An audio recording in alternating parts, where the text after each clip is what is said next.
What is up, guys? It's Rip City Rundown, and I've got the final Sweet 16 to preview for you guys today, and it is a 2-3 seed, a highly anticipated matchup taking place in Las Vegas between Texas and Xavier. It's going to be the final game of the Sweet 16, and I think it's going to be a great matchup to finish out a great round. Texas, Xavier, the 2-3 seed, the two teams were expected to make it to this point, and I think both teams have proven that they can win this game if they play their right style. You look at Texas first. They beat Colgate, handled them pretty easily, had a great game from Sir Jabari Rice in that first one.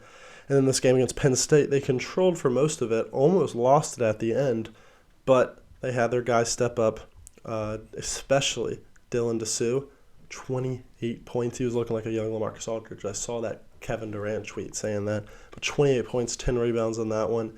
Timmy Allen had 9 points, 12 rebounds. Marcus Carr struggled, but he still ended up pouring in 10 points with 3 rebounds and 3 assists. They just handled business.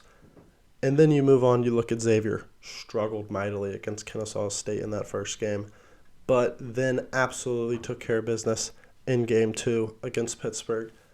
Again, almost wanted to sell it at the end, but ended up getting the 11-point win. I'm really not sure which way to go with this one because I think Texas is more talented. I think Xavier could be better coached. Obviously, Texas went through that whole thing with Chris Beard to start the year, lost him, went through all the adversity that comes with losing a coach, especially under a controversy like they did. But they clearly have gotten through that adversity, righted the ship, and want to go on a run this year. After that loss to Abilene Christian they had 2 years ago, this is a team that clearly wants to make a run to the Final Four. They clearly are good enough to make a run to the Final Four. But Xavier, I think, is a better coach. They've got Sean Miller, who has made a Final Four before. He is a well-experienced coach. He obviously knows what it takes in the tournament. I really don't know what the outlier in this game is. I don't know what's going to make me go one way to the other way. I think they both match up pretty well. I have seen some moments in Xavier where you got teammates arguing. Don't always love to see that, but you could also look at the flip side.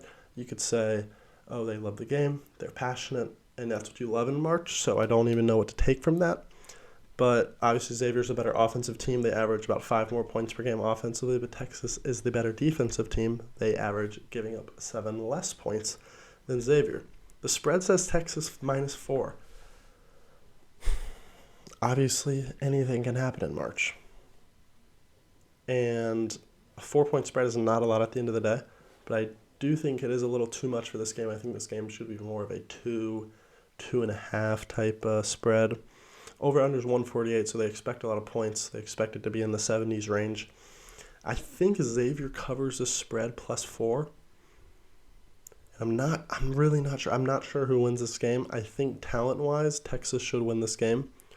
I'm going to give the coaching edge to Xavier, but I do think Texas still ends up winning this game. I think we see a Houston versus Texas matchup in the Elite Eight for a chance to go to the Final Four in Texas and Houston, which would be a great game in the Elite Eight. So give me Texas in this one. I think they squeeze by Xavier. I think it ends up being an under 4-point win for Texas, so Xavier ends up taking the points on the spread. So if you're going from that angle, I would probably take Xavier, but if you're just picking straight up, give me Texas.